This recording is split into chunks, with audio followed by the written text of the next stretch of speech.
What's good, everybody? Take Easy back here with another wrestling video. I want to do something a little different. It's been floating around in my head for a while. Kind of wanted to go over the state of the AEW roster. I've been trying to think of the best ways to break this down. So I've been playing with my spreadsheet here for about a month, but I finally found a way I think will work to talk about it. So let's just jump right into it. So I kind of want to talk about the hierarchy of AEW and why I think certain things just aren't really clicking. So I've kind of broke down this roster a couple different ways to try to think about it, to try to highlight what I think the issue is. I'll pull these up on the screen. So first what I did the hierarchy based on alignment.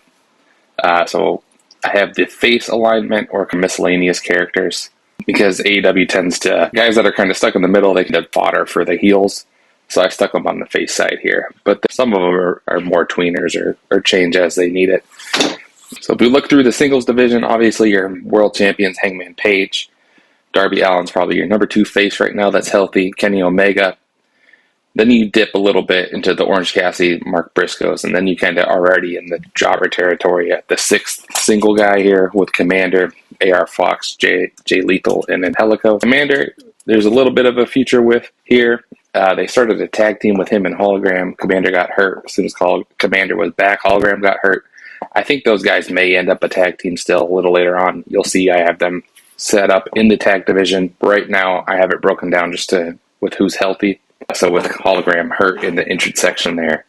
Commander is your number 6 face, but he's more or less in the jobber territory, even though he has more potential than the 3 guys below him. Tag teams, you got your tag champs, Brodito. You got Jet Speed, Jurassic Express, the hooking team of Hook and Eddie Kingston. You got Papagon, Roderick Strong, Kyle O'Reilly, and then you got the Acclaimed. And then your last 4 teams are kind of just jobbers fodder. You got the Kingdom, you got the Swirl, you got the Von Erichs, and you got the created wrestler default characters of Adam Priest and Dynamite Kid. Trios division, you got the Hurt People here. I think they're firmly aligned as faces now. Maybe a bit of tweener, but there's just no faces here at all. And after Wrestle Dream, you had the Ops turn heel. They've been feuding with the Demand, her clearly heel, so I think just by default these guys have to be considered faces. You got the Sky team of Scorpio Sky and Dante Martin. They fell by the wayside as Scorpio Sky does. They bring him back and then he disappears for 8 months. They paired him up with Top Flight and same thing happened here. You got the Castle Runners of Dalton Castle and the Outrunners. You got what remains healthy of the Bang Bang Gang here. Ace Austin, Austin Gudd, Juice Robinson. They haven't actually had a trios match, but I would imagine they'll have one soon.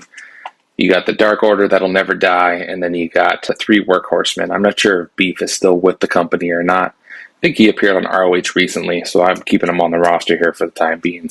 A lot of your top faces are injured here. You kind of see towards that bottom section. Will Ospreay, Swerve Strickland, Kota Ibushi just broke his leg, Hologram. And then you got Jay White, Colton Gunn, Adam Cole, Dustin Rose as well. Matt Sydal, if he ever comes back, would just probably be a jobber, but still a good wrestler, assuming he can get back to it. Your on-leave characters, I don't think any of these guys are really going to ever be full-time wrestlers again besides Cope and Christian. Daddy Magic is the only other guy that regularly appears on TV, but I think he's more of a manager than a wrestler. Then you have the big portion of the women's division here because after you get past the first 15 women or so in this company, everyone's just kind of fodder. So most of them end up here on the face side.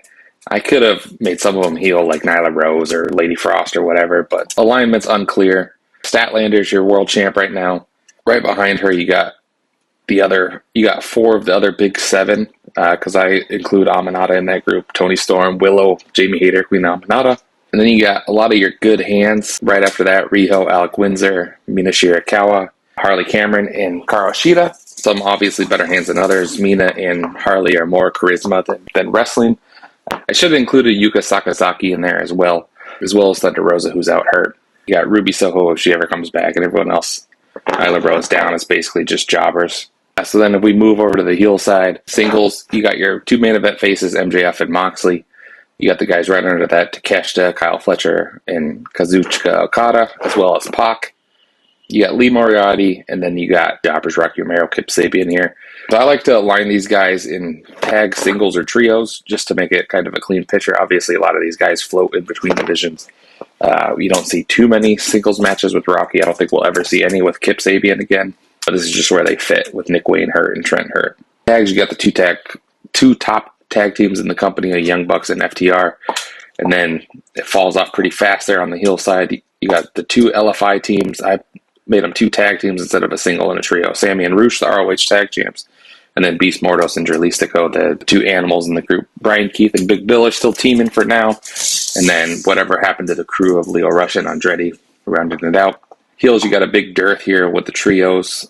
You got the Death Riders, Leftovers. Moxley's obviously the ace of the company. Then you got 4 guys. I decided to put Pac as a single, the other 3 guys in the trio. However you want to divide it up. Works. 2, maybe even 3. It looks like 2 trios for the Callis family. Hejicero, Andrade, Josh Alexander. I should have flipped him and El Clon, but that's fine. Then lower down, El Clon, Mark Davis, Lance Archer. You got the Demand, you got the Ops, you got the Shane Taylor promotion, and then you got the jobbers towards the bottom, MXN, Premier Athletes, and the Frat House guys. Not too many guys here relevant that are injured. Your biggest name is probably Nick Wayne, of anyone. So most of your heels are healthy. There's just very little top guys here. Women, you got arguably your top woman in Mercedes Moné, as well as Athena, not too far behind her. Megan Bayne and Thekla additions this year. More mid-card to me, but they've been pushed. Marina Shafir, who they'll never really trust to actually work one-on-one matches. Billy Starks, Julia Hart, Penelope Ford, Sky Blue. All kind of the geeks of the division, but they get a lot of screen time. Red Velvet, who seem to be building momentum in ROH. People that talk about ROH usually tend to overrate it. The little bit of Red Velvet I saw this year, she is a little bit better, but she's still not all that great. But we'll see how she is after injury.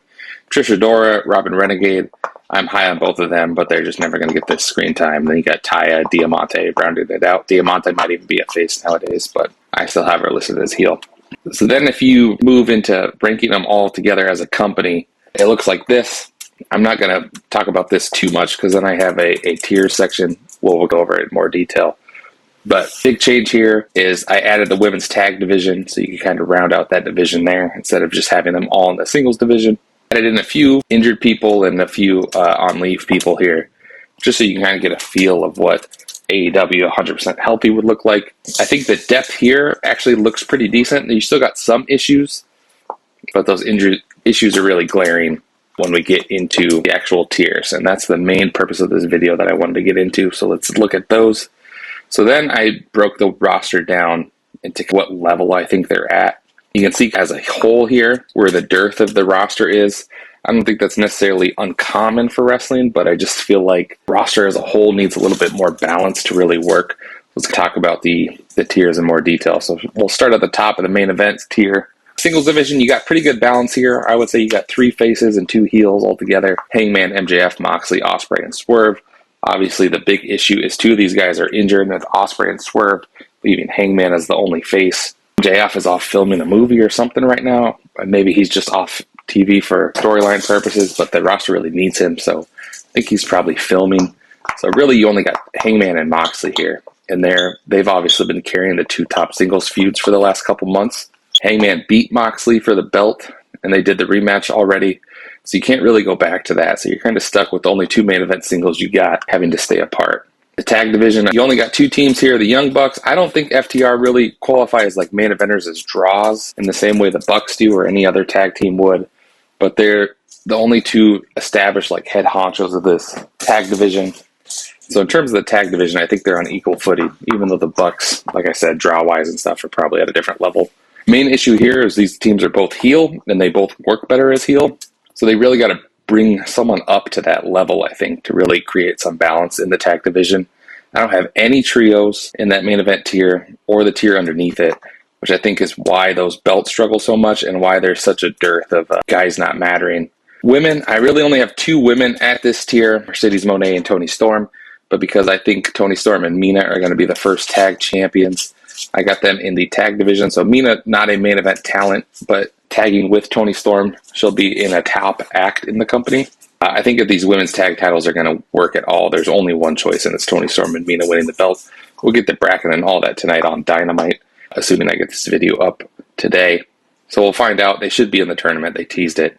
That's the only correct option. I think these belts are dead on arrival if anyone else is the inaugural champs. Mercedes and Toni have both done a pretty decent job at building that division up, so you got a good amount of women in that next tier. So let's move on to what I called on the cusp. You could also call this upper mid-card, semi-main eventers, however you want to say that. You got the inverse in the singles division. So I think the singles division is pretty healthy. All in all, if you look at it as a top 10, you got 3 heels and 2 faces. Where in the main event, you had 3 faces, 2 heels. Kyle Fletcher, Takeshita Okada. I think those guys are pretty interchangeable. This is the way I ranked them based on how they're displayed on TV. But if you want to flip Takeshita and Fletcher, I think I got them flipped earlier in the video. You maybe even put a Okada up there. One of these guys probably is going to turn face. On favorite is Takeshita. I've been thinking about the idea of what if Takeshita stays heel and Okada is the one that flips. That would be pretty interesting. We'll see what happens there. That storyline's going to likely play out at World's End. So I'm not sure what they're going to do at Full Gear. I think what originally was the plan was these guys were going to win the tag belts and then drop them to the Golden Lovers at Full Gear and do the breakup angle there. But with Kota Ibushi hurt, they pivoted. So we might get the breakup angle a little sooner. But I think ultimately how this storyline is going to end is Takeshi's going to win the C2 and the G1 in the same year and take the belt off Okada. Rounding out, you got Kenny Omega and Darby Allin. Kenny is a former main eventer, but I think his body's just too beat up to be on that level anymore. So I bumped him down a tier. Darby Allin, I think, is perpetually here. I think in the short term for a pay-per-view cycle or something, he could fill in as main eventer, no problem. Long term, I got a lot of questions. I just don't think promo-wise or anything he'd really ever be at that level. And his character kind of lends itself to being flaming out kind of as a short fuse kind of guy. Moving over to the tag teams, I have 3 teams listed here. These are your choices to elevate to that Bucks FTR level. I think Tony wanted it to be Edge and Christian, so I have them listed here. I just don't think it's working. I'm totally out on it. I refuse to watch Adam Copeland anymore. So I'm on the low end of rooting for it. They're going to get more chances. They're going to feud with FTR again. We'll see what happens there. Brodito are your current champions. I think they have the most talent to get to that level, but I think ultimately these guys are 2 singles. I can't see them being a long-term tag team, so I think the team we're going to see that focus on is Jurassic Express. I think both Killswitch and Jungle Boy are much better tag wrestlers than singles. I don't know that they necessarily have the star power to be there long-term, but I think they're young, the dynamic works. I think they're AEW original team. So I think the rest of the year and starting in 26, they're going to really try to elevate them to like a face of the tag team division. Like I said, again, moving over the trios, nothing here. I dabbled with doing 3 trios up here and 3 in the mid-card. Ultimately, I think they're all on the same level, so I just bumped them all to the mid-card. Women, you got the world champion Statlander and Jamie Hayter. And then I have the tag team of Willow and Harley Cameron and Athena and Billy Starks rounding this out. So you got the top 4, and then Billy and Harley are here because of the tag partners. I think that's a big 6 of this division. Like I said earlier, I consider it a big 7 with Aminata, but she's not on this level here. So Monet, Storm, Statlander, Willow, Hayter, Athena. This is who both divisions are going to, I guess 3 divisions now are going to be built around. Statlander and Monet look like they're going to feud at Full Gear, try to elevate Statlander up to that main event level. Everyone else will be involved in blood and guts in the tag tournament here. I don't think any of these women are going to win the belts other than Stat, who's champion right now, obviously. But I think this is kind of where, if you want this tag belt division to matter, it's got to be on one of these 3 teams, Tony and Mina, Willow, Harley Cameron, Athena, and Billy. You can play around with this a little bit if you want to do like a Willow and Stat tag team or like a Mercedes Monet and Harley tag team. But ultimately, some combination of these 9 women, I think, should ultimately hold the 3 women's belts for an extended period of time. You really got to do some work to elevate any of the women below this to really be respectable at those levels. So if we move to the mid-card, this is where I think a lot of my issue with AEW ultimately stems from. Because if you look at it as a whole, we got 5 tag teams, we got 10 singles male wrestlers, and we got 6 women. And it's just easy to get stale when the roster is that undeep, especially when you're talking about Cope and Christian are on leave, filming Percy Jackson. MJF is filming some Adam Sandler movie. Ospreay and Swerve are both hurt. So now you're going from 10 singles down to 7. You're going from 5 tag teams to 4. You really need to be able to elevate people, and all these guys are just stuck in the mid-card, and no one seems to have momentum, which almost hurts the momentum of the guys above them. Kyle Fletcher is still kind of forecasting him to be at that level. I think he's still kind of stuck in this mid-card because there's just not a lot of star power to really elevate him, but I know that's where the focus is, so I did bump him up. And you got Orange Cassidy, Mark Briscoe, Pac. Mark has the unfortunate scenario where I think ultimately he would just be much stronger in a tag team. but real life plays a factor with his brother passing away. He doesn't want to be in another tag team. I don't think it's reasonable to ask him to, but I just don't think he can ever really be on that upper echelon as a single. So maybe you could do something with a conglomeration trio, but they just never seem to want to pull the trigger on that either. These guys don't really ever pursue the trios belts. They're always in the tag and the singles divisions. So I think Mark's future is just being a mid-carder. Orange Cassidy, he's sneaky old. He's pushing 40 already. They tried to elevate him with the international title in the Moxley feud, which could have worked. They just didn't have future plan, which dooms a lot of these guys, where the follow-up was terrible and he fell right back into what he was doing. Now I think he's just permanently stuck there. Same with Pac. Pac just can never get any momentum in this company. He's been there 6 years. Injuries, visas, whatever, just always derails him. So he's kind of stuck in this perpetual no man's land. He's very talented. I think he originally was supposed to be a main event player in this company, but it's just not going to happen. And then you got this dearth of tag teams as well. So you got Jet Speed, who can never win the big one.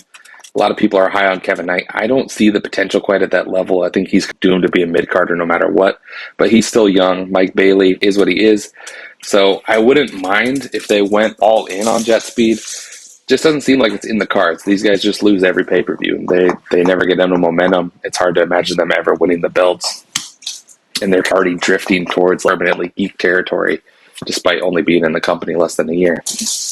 Eddie Kingston and Hook, I get what they're going for here. Hook just doesn't have it. Eddie, because of his physical shape, is always going to be a bit of a questionable wrestler, even when he's at peak of his powers. He's teetering on being a bad wrestler. Pairing him with an even worse wrestler, I feel like is just a recipe for disaster. This is just a desperate attempt to elevate Hook. So you think they'll get a push ultimately because Tony is very high on Hook. Eddie Kingston is beloved. I wouldn't be shocked to see these guys get a couple tag title shots, maybe even getting a tag title run, but I just don't think the full buy-in will ever be there. Hologram and Commander, I think, do have the potential to really elevate and replace the Lucha Brothers in this company. They're much younger, so they're much more dynamic. But the Lucha Brothers hit that artificial ceiling. I'm not sure if the company has really changed in any way to suggest anything different is possible. Hologram is still technically undefeated because he got hurt before he could take that Kyle Fletcher loss. But there doesn't seem like a real push ever planned for this guy. Sammy and Rush are your ROH Tag Team Champions. Sammy is one of the original 4 pillars. I think this is kind of like a perfect spot for him. As mid-card fodder, I think he's hateable. So I think he's pretty expertly cast right here. He's set up as the first big feud for Kingston and Hook. But I don't know what the long-term play here with this team is. Everyone loves Rush. Rush seems to be his own worst enemy. Can't see him really ever elevating. But they're kind of perfect as a mid-card foil team. I think they could actually elevate some of these teams. Not necessarily to the level above them, but to build momentum for some of these guys. Strong and O'Reilly are a similar role to that. They're getting a bit long in the tooth, and they're just 2 guys that also can never win the big one in AEW, so it's hard to really build momentum off them because Kyle O'Reilly doesn't feel like a threat at all in this company. And neither does Roddy, even though Roddy has held the international title. And then I included the Acclaimed here as well. This version of the Acclaim is more of a comedy act than a serious act, even though the first incarnation was similar. I just don't see the momentum of these guys becoming champions here. But I think they've been doing pretty good work together, and they're clearly above everyone else below them. And this is where you get all the trios. So the first 2 tiers, we didn't have any trios, and that's because they're all lumped in here together. No push ever seems to happen for these guys. The closest to a push is the Hurt People.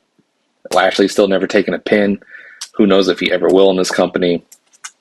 They're competing for the trios belts tonight. I could see them winning it. I think their problem is their unwillingness to do business, whether how true that is or not. It's really hurt them, I think, from the fan perspective and from a push perspective, because it's clear top guys don't want to work them. Lashley beat Swerve, and then we just kind of brushed it under the rug like it never happened. MJF was with these guys for 4 months. They just kind of brushed it under the rug that never happened instead of giving that win back. So it's hard to trust these guys. So I don't really see them elevating above this mid-card level, even though they're kind of pushed above this level. You got the remnants of the Death Riders, Garcia, Yuta, Claudio. You could see them being a serious Trios champion team, except they were the former Trios champions and never defended the belts. That's been the problem all year with this division. I think the belts have maybe been defended 5 times on the whole year. I don't get it. I don't know what the deal is. I guess it's probably been more than 5, but it's less than 5 meaningful defenses or 5 pay-per-view defenses. I put your A-team lineup here, the Bullet Club or the Bang Bang Gang, Jay White once he's back, Juice Robinson, Ace Austin. I could see this team actually kind of succeeding and elevating the trios division, assuming health. That's been a big issue with the Bang Bang Gang. It just seems like you never have all 4 guys healthy at the same time. Now 5 guys. Ace Austin is young. He's got potential. Jay White is a former main eventer in New Japan. I don't think he can reach quite those heights in AEW, but could he be like an upper mid-card on the cusp, like Trios champion leading this team? I think that's possible. He is a former Trios champion with the Gun Club, but I think the potential for great matches and more dynamic storytelling would be with Juice Robinson and Ace Austin. You got kind of the top guys left in the Don Callis family that weren't in the singles tier above, Hechicero, Andrade, El Clon.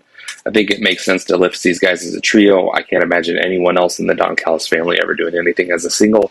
So we got those guys here. They'll probably ultimately always be fodder. The only guy I think that has real potential is Andrade, but he's his own worst enemy as well. You got the demand of Gates of Agony and Ricochet. Man, Ricochet's really fallen. It seemed like he was going to be a dud his first couple months in AEW. He found something with his heel character, and it seemed like he was kind of on the cusp to being a secondary champion, and they just didn't seem to have long-term plans with him. So he's stuck in this no man's land with the trios division, and then you got the ops. This is my main issue right now with the world title picture, is you got Samoa Joe down here, all the way in the mid-card. I got them listed last. You could interchange any of these teams. They're the champs, so if you want to list them first, ultimately they're in the same tier. It doesn't really matter. Joe is just so beneath Hangman in the pecking order. Yes, you got injuries. You got Jay White, Ospreay, Swerve, MJF, Hologram all hurt. Copeland gone. He's already beat Moxley and Fletcher. Okada and Takeshita are tied up, but I just think it's really bad optics because I don't think Joe's at this stage in his career. He's a 46-year-old man. He's barely got hair anymore. He can still go in the ring, but not at that great level, which AEW kind of demands. So I think him being in a trio is the natural place for him, but they got him in the main event world title picture, and he's just not believable as a main eventer at this point in time, in my opinion. And so you're kind of killing Hangman's title reign, pairing them up. And it seems like a good stopgap, but I just think it's really detrimental. It would be more interesting to see Pac or Orange Cassidy or Darby Allin in this position. You get the face-face dynamics or revisiting the Death Riders, which is why they aren't doing it. But Joe's just a guy you're not going to elevate at this point. He's 46. He's past his prime. He's not going to find the fountain of youth. So we look at it all together here. You got 33 guys here in this tier altogether, where you had 20 in the 2 tiers above it. So you're talking almost over 1.5 guys for every guy above them. There's got to be ample opportunity to elevate these guys, but just none of them are elevating. They're all just kind of floundering here. And then the guys in the next tier under them are floundering even harder. And how do you bring these guys up? I'm a wrestling fan that I've always gravitated more towards the lower cards and the high end. I'm never really most excited for the main event. I can't think of too many times as a 20-plus year wrestling fan where the main event is the match I'm most excited for on a show.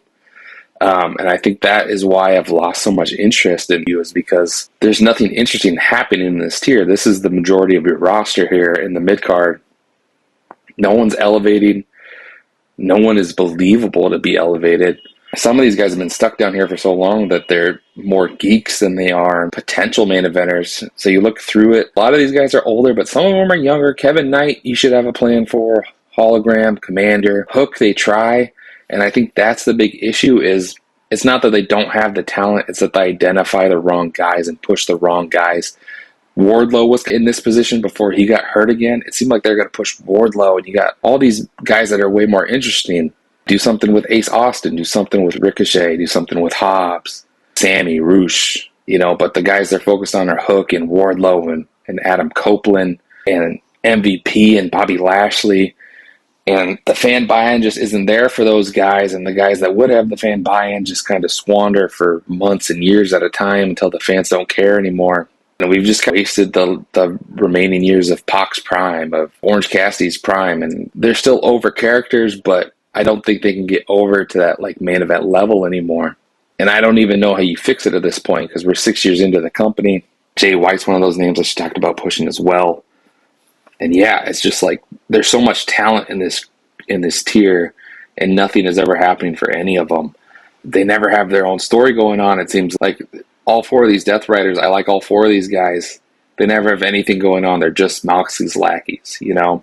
The conglomeration are just a group of guys to lose to the Don Callis family. They never have their own things going on. And it's hard to be excited about any of these guys. And you put these 33 dudes on any other roster in the world, and that roster just seems like it's on fire. In AEW, they're just kind of stuck in this no man's land where it doesn't seem feasible for them to win any belt. Granted, yes, the trios title is in this division, but the trios titles feel almost more like a death sentence than a reward at this point. You're a bit more optimistic when you move over to the women here. You got Queen Amanada, Thekla, Marina Shafir, and Alagos Windsor, Megan Bayne and Penelope Ford. I made Riho and Yuka Sakazaki a tag team. You got to start making some makeshift tag teams at some point. Cliche thing in wrestling where you just pair two black guys up or two Japanese guys up or whatever. But ultimately, you got Hikaru Shida, Riho, and Yuka all in this kind of same bucket where you need to do something. So you got to stick two of them together, I think. I could have done Alex Windsor and Riho if you wanted, but those ties are even like harder to squint at and make work. So I think you got a lot of talents that are here in this division. I think all, what is this, 8 women? I think you could squint and see any of them winning any of the 3 titles still. So it's much more optimistic than the men's roster, and that's why I think it pushed the women more than they are. And I don't mean this tag division or this women's blood and guts where they're getting the matches, but they're not getting the stories. I think they should actually be getting the stories, because I just don't think like doing stories like FTR and Jet Speed really work. And yes, like Thekla and Jamie Hayter dying on pay-per-view, and there's no excitement for this tag division, but I think you have the pieces here if you took the time to really delegate some stories out. You have charismatic stars like Toni Storm, Willow, Harley Cameron, and then you got the good workers, and if you pair them and mix and match them together, I think you could get to 3 women's stories fairly easy. There just has to be the dedication and the time commitment to it. But that's easier said than done, because a lot of times we don't have 3 men's compelling stories, so it's a bit wishful thinking. All right, we'll wrap up here going through the bottom 2 tiers here a little bit. I'm not going to really say anything on enhancement. You guys can look at them, see what's there. Lower mid-card, death spot for all these guys. You got some young talent mixed in here. And you still got some talent. AEW has the talent on the roster. But you got that dearth of mid-carders that can't move up. So these guys are just kind of stuck in purgatory even more dramatically. So Beast Mordos, Lee Moriarty, Brian Keith, Nick Wayne, Josh Alexander. Those are really the who's who's. A lot of these guys are older, and this is the spot they're supposed to be in. But a lot of these guys I'm concerned about too. Those names I listed, like Nick Wayne's young, he's got plenty of time, but how the hell is he going to move up on this roster where guys 10 years as veteran can't move up? He should get better as time goes on, but he's not working much. Obviously, he's hurt right now, but he's not taking the dates to get better on the indies, and he's not getting booked on the AEW TV because he's so far down the card here. And they know what they have with him, and to an extent, so they don't want to just book him as jobber fodder like they do with a lot of these guys. But what happens is he's just not wrestling because they don't want him to get booked to lose, but they don't book him to win. Lee Moriarty does have a ROH singles belt, but holding that ROH belt doesn't seem to really mean anything. So it's very hard to be optimistic about him. I still think he's talented. I like Moriarty a lot, but I don't think it's ever going to happen for him in AEW. The women, it's a little more hopeful, but nothing's ever going to really happen with any of these girls, I think. But they round out the division. You still got a decent amount of talent here. Yoshida and Rosa, Red Velvet to some extent. Talent drops off in the tag division here. I like the talent more in the enhancement talent section than in the lower carders, but Tony loves Julia Hart, Sky Blue, and Anna Jay, so they're just going to get more run. It is what it is. I got basically nothing to say on the enhancement talent. I love Trent and Rocky Romero. It is what it is. That's just where they're always going to be. That's their role. That's the role they fit best. So yeah, that's the hierarchy of the roster. Let me know what you guys think. How do you fix a lot of these problems? I think it's not unusual for the majority of the roster to be stuck in the mid-card. But what I think is the problem is AEW talents, how talented the roster is. But you fall into these typical tropes where there's only so many top guys and everyone is so far beneath them. And it's hard to imagine any of these guys elevating. The trios division, I think in theory was supposed to elevate these guys, but I feel like it's pushing people down. Same with the tag division. The tag division, I think, is getting a little bit more focused to bring it up, which I think is a good thing. I think that's where you ultimately pair talent up like Bandito and Brody King.